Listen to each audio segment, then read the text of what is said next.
1983ನೇ ಇಸ್ವಿಯಲ್ಲಿ ನಾವು ರಾಯಚೂರಿಗೆ ವಿದ್ಯಾಭ್ಯಾಸಕ್ಕಂತ ಹೋದಾಗ ಅದು ಮೆದಿಕ್ನಾಳ ಅನ್ನತಕ್ಕಂಥ ರಾಯಚೂರು ಜಿಲ್ಲೆ ಲಿಂಗಸೂರು ತಾಲೂಕು ಮಸ್ಕಿ ಹೋಬಳಿಯ ಮೆದಿಕ್ನಾಳ ಗ್ರಾಮದಲ್ಲಿ ಮೆದಿಕ್ನಾಳ ದಣಿಗಳು ಏನಪ್ಪ ಅಂತಂದರೆ ಜಮೀನ್ದಾರ ಪದ್ಧತಿ ಇನ್ನೂ ಹಾಗೇ ಇತ್ತು.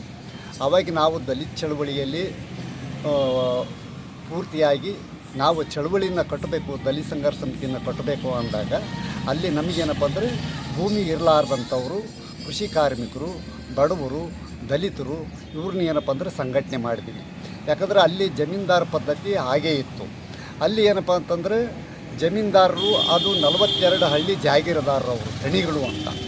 ಆ ದಣಿಗಳ ದೌರ್ಜನ್ಯಕ್ಕೆ, ದಬ್ಬಾಳಿಕೆಗೆ, ಶೋಷಣೆಗೆ ಒಳಗಾದಂಥ ಜನರನ್ನು ಸಂಘಟನೆ ಮಾಡಿ ನಾವು ಭೂ ಹೋರಾಟವನ್ನು ಮಾಡಬೇಕನ್ನತಕ್ಕಂಥದ್ದು ಒಂದು ತೀರ್ಮಾನವನ್ನು ದಲಿತ ಚಳವಳಿಯಲ್ಲಿ ದಲಿತ ಸಂಘರ್ಷ ಸಮಿತಿಯಿಂದ ಎಲ್ಲ ಕಾರ್ಯಕರ್ತರು ತೀರ್ಮಾನ ತೆಗೆದುಕೊಂಡು ನಾವು ಸಂಘಟನೆ ಮಾಡೋಕ್ಕೆ ಒಂದು ಹಳ್ಳಿಗಳಲ್ಲಿ ನಾವೇನಪ್ಪ ಅಂದರೆ ಪ್ರಯಾಣ ಮಾಡಿದ್ವಿ. ಆವಾಗಿನ ಪರಿಸ್ಥಿತಿಯಲ್ಲಿ ಬಸ್ಸಿನ ಸೌಕರ್ಯ ಇದ್ದಿಲ್ಲ. ನಮ್ಮ ಕಾಲ್ನಡಿಗೆಯಲ್ಲಿ ನಾವು ಎಲ್ಲ ಹಳ್ಳಿಗಳಿಗೆ ತಿರುಗಾಡಿ ಈ ಜಮೀನ್ದಾರ ಪದ್ಧತಿನ ತೊಲಗಿಸಬೇಕು, ಬಡವರಿಗೆ ಏನಪ್ಪ ಅಂದರೆ ನ್ಯಾಯ ದೊರಕಿಸಿಕೊಡ್ಬೇಕು ಅನ್ನತಕ್ಕಂಥ ಒಂದು ಗುರಿ ಇಟ್ಕೊಂಡು 42 ಹಳ್ಳಿಗಳಲ್ಲಿ ನಾವೇನಪ್ಪ ಅಂತಂದರೆ ಹಿಂಗೆ ಸರ್ಕಾರದ ಭೂಮಿ ಅದು 60 ಎಕರೆ ಚಿಲ್ಲರೆ ಭೂಮಿನ ನಮ್ಮ ದಲಿತರಿಗೆ ಕೊಡಿಸ್ಬೇಕು ಅನ್ನತಕ್ಕಂಥ ಒಂದು ತೀರ್ಮಾನ ತೆಗೆದುಕೊಂಡು ನಾವು 42 ಹಳ್ಳಿಗಳಲ್ಲಿ ಸಂಘಟನೆ ಮಾಡಿ ಭೂ ಹೋರಾಟಕ್ಕೆ ನಾವು ಅಣಿಯಾದ್ವಿ.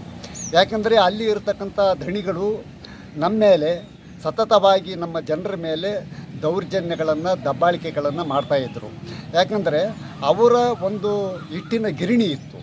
ಆ ಹಿಟ್ಟಿನ ಗಿರಣಿ ಹತ್ರ ಕತ್ತಿಗಳು ಹೋದರೆ ಅವ್ರಿಗೇನಪ್ಪ ಅಂದರೆ ನಾವು ಪುಟ್ಟಿ ತಟ್ಟಿ ಆಮೇಲೆ ಕಸಬರಿಗೆ ಇವನ್ನ ಫ್ರೀಯಾಗಿ ಅವ್ರಿಗೇನಪ್ಪ ಅಂದರೆ ಕೊಡಬೇಕಾಗ್ತಿತ್ತು. ಯಾಕಂದರೆ ನಿಮ್ಮ ಕತ್ತಿ ಬಂದು ಇಲ್ಲಿ ನಮ್ಮ ಅಂಗಳದಲ್ಲಿ ಮೇಯ್ದದ ಅಂತೇಳಿ. ದನಗಳು ಹೋದರೂ ಕೂಡ ಅವರು ಭೂಮಿಗೆ ಹೋಗಿ ಫ್ರೀಯಾಗಿ ಏನಪ್ಪ ಅಂತಂದರೆ ಬಿಟ್ಟಿ ಚಾಕರಿ ಮಾಡಿ ಅವ್ರಿಗೆ ಏನಪ್ಪ ಅಂದರೆ ಅವ್ರ ಹೊಲದಲ್ಲೇ ಗಳೆ ಹೊಡೆದು ಬಿತ್ತನೆ ಮಾಡಿ ಬರಬೇಕಾಗ್ತಿತ್ತು. ಆದರೆ ನಾವು ಸರ್ಕಾರಕ್ಕೆ ಗಮನಕ್ಕೆ ತಂದಾಗ ಈ ಸ್ಮೀಕ್ ತಲಾಬ್ ಅನ್ನತಕ್ಕಂಥ ಭೂಮಿ ಸರ್ಕಾರದೈತಿ. ಅದ್ರಾಗ ಏನಪ್ಪ ಅಂತಂದ್ರೆ ನಾವು ಭೂಹೀನರಾಗಿದ್ದೀವಿ, ನಾವು ಭೂಮಿ ಇರಲಾರ್ದಂಥ ಜನರು ಇದ್ದೀವಿ, ನಮಗೆ ಸರ್ಕಾರಕ್ಕೆ ಈ ಭೂಮಿನ ನಮಗೆ ಭೂಹೀನರಿಗೆ ಕೊಡ್ರಿ ಅನ್ನತಕ್ಕಂಥ ಒಂದು ಮೊದಲನೇ ಮನವಿಯನ್ನು ನಾವು ಕೊಟ್ಟ ಮೇಲೆ ಅದು ಸರ್ಕಾರದ ಭೂಮಿ ಆದ, ಅದು ಸ್ಮೀಕ್ ತಲಾಬ್ ಆದ, ಅದು ಕೊಡಕ್ಕೆ ಬರೋಂಗಿಲ್ಲ ಅನ್ನತಕ್ಕಂಥದ್ದು ಸರ್ಕಾರದಿಂದ ಬಂದಾಗ ನಾವು ಏನಪ್ಪ ಅಂದ್ರೆ 1983ನೇ ಇಸ್ವಿಲಿಂದ ಹಿಡಿದುಕೊಂಡು ಸಂಘಟನೆ ಮಾಡಿ ನಾವು ಆಗಿನ ಕರ್ನಾಟಕದ ಮುಖ್ಯಮಂತ್ರಿಗಳಾಗಿರ್ತಕ್ಕಂಥ ಸನ್ಮಾನ್ಯ ಶ್ರೀ ರಾಮಕೃಷ್ಣ ಹೆಗಡೆ ಅವರು, ಅದ್ರ ಜೊತೆಗೇ SR ಬೊಮ್ಮಾಯಿಯವರು ಕಂದಾಯ ಮಂತ್ರಿಗಳಾಗಿದ್ದರು. ಅವಾಗೇನಪ್ಪ ಅಂತಂದರೆ ನಾವು ಈ ಒಟ್ಟ ಭೂಮಿನ ಪಡೆದುಕೊಳ್ಳಬೇಕು ಅನ್ನತಕ್ಕಂಥ ಒಂದು ಗುರಿನ ಇಟ್ಟುಕೊಂಡು ನಮ್ಮ ಹೋರಾಟವನ್ನು ಪ್ರಾರಂಭ ಮಾಡಿದ್ವಿ. ಆ ಹೋರಾಟ ಪ್ರಾರಂಭ ಆದಾಗ ಅದು ಮೊದಲನೇ ಹಂತ ನಮಗೇನಪ್ಪ ಅಂತಂದರೆ ಮೊದಲಿಗೆ 37 ಜನರನ್ನು ನಮ್ಮನ್ನು ಅರೆಸ್ಟ್ ಮಾಡಿ, ಆ ಭೂಮಿ ಒಳಗೆ ಭೂ ಆಕ್ರಮಣ ಚಳವಳಿ ಮಾಡಿದಾಗ ನಮ್ಮನ್ನು ಅರೆಸ್ಟ್ ಮಾಡಿ 15 ದಿವಸ ಏನಪ್ಪ ಅಂದರೆ ಜೈಲೊಳಗೆ ಇಟ್ಟರು. ಆ ಜೈಲಿನಿಂದ ಬಿಡುಗಡೆ ಆದಮೇಲೆ ಮತ್ತೆ ನಾವು 2ನೇ ಭೂ ಆಕ್ರಮಣ ಚಳವಳಿ ಮಾಡ್ಬೇಕಂತೇಳಿ ಅದು ಈ ದೇಶಕ್ಕೆ ಸ್ವಾತಂತ್ರ್ಯ ಸಿಕ್ಕಂಥ ಆಗಸ್ಟ್ 15ರ ಒಂದು ಇದಕ್ಕೆ ಇಟ್ಟುಕೊಂಡು ಗುರಿನ ಇಟ್ಟುಕೊಂಡು ಮತ್ತೆ 2ನೇ ಭೂ ಆಕ್ರಮಣ ಚಳವಳಿ ಮಾಡಿದ್ವಿ. ಆ 2ನೇ ಭೂ ಆಕ್ರಮಣ ಚಳವಳಿ ಮಾಡಿದಾಗ ಕನಿಷ್ಠ ಏನಿಲ್ಲಂದರೂ ದಲಿತರು ಕನಿಷ್ಠ ಒಂದು 10ರಿಂದ 15 ಸಾವಿರ ಜನಸಂಖ್ಯೆ ಸೇರಿ ಆ ಭೂಮಿಯನ್ನು ನಮ್ಮ ಕಬ್ಜೆ ತಗೊಂಡ ಮೇಲೆ ಸರ್ಕಾರ ಏನಪ್ಪ ಅಂದರೆ ಪೊಲೀಸ್ ಫೋರ್ಸನ್ನು ಇಟ್ಟುಕೊಂಡು ನಮ್ಮನ್ನು ಆ ಭೂಮಿಲಿಂದ ಒಕ್ಕಲೆಬ್ಬಿಸಬೇಕು ಅನ್ನತಕ್ಕಂಥ ಒಂದು ಗುರಿ ಇಟ್ಟುಕೊಂಡು ಮತ್ತೆ ನಮ್ಮ ಮೇಲೆ ಕೇಸುಗಳನ್ನು ಕೂಡ ದಾಖಲು ಮಾಡಿದರು.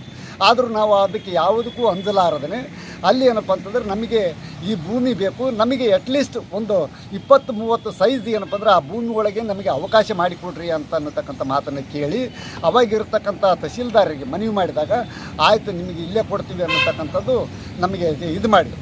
ಅವಾಗೇನಪ್ಪ ಅಂದ್ರೆ ನಾವು ಕಂಟಿನ್ಯೂ ಆಗಿ ದಿವಸ 4 ಜನರಂತೆ ಕಂಟಿನ್ಯೂ ಆಗಿ 1 ವರ್ಷ ಅಡಿ ಒಳಗನೆ ಅದೇ ಭೂಮಿಯಲ್ಲಿನೇ ಕುಂತ್ಕೊಂಡು ಸತ್ಯಾಗ್ರಹ ಮಾಡಿದ್ವಿ. ದಿವಸ 4 ಜನರು ಅಂತ 1 ವರ್ಷ ಸತ್ಯಾಗ್ರಹ ಮಾಡಿದ ಮೇಲೆ ಅವಾಗ SR ಬೊಮ್ಮಾಯಿ ಅವರು ನಮಗೇನಪ್ಪ ಅಂದರೆ ಕಂದಾಯ ಮಂತ್ರಿಗಳಾಗಿದ್ದರು.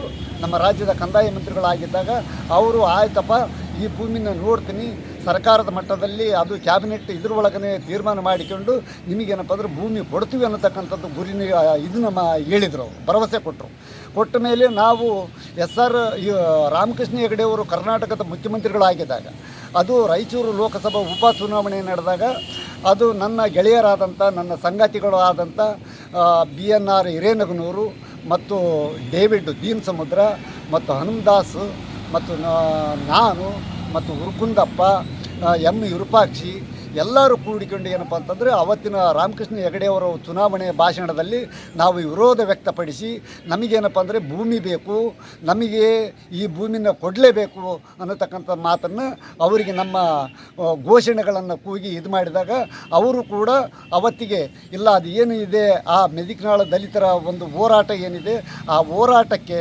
ಅವರಿಗೇನಪ್ಪ ಅಂದ್ರೆ ಆ ಭೂಮಿ ಕೊಡಲಿಕ್ಕೆ ಬರುತ್ತೇನೋ ಅಂತ ಅನ್ನತಕ್ಕಂಥದ್ದು ಜಿಲ್ಲಾಧಿಕಾರಿಗಳಿಗೆ ಹೇಳಿ ಅವತ್ತಿಗೆ ಏನಪ್ಪ ಅಂತಂದ್ರೆ ನಾವು ಒಂದು ವರ್ಷ ಆ ಭೂಮಿ ಒಳಗೆ ಸತ್ಯಾಗ್ರಹ ಮಾಡಿ ಆ ಹೋರಾಟದಿಂದಲೇ ಆ ಭೂಮಿನ ಪಡೆದುಕೊಂಡು ನಾವು ಜಯಶಾಲಿಗಳೇ ಆಗಿದ್ದೀವಿ ಅನ್ನತಕ್ಕಂಥ ಮಾತನ್ನು ನಾನು ಇಲ್ಲಿ ಹೇಳೋಕ್ಕೆ ಇಚ್ಛೆಪಡ್ತೀನಿ.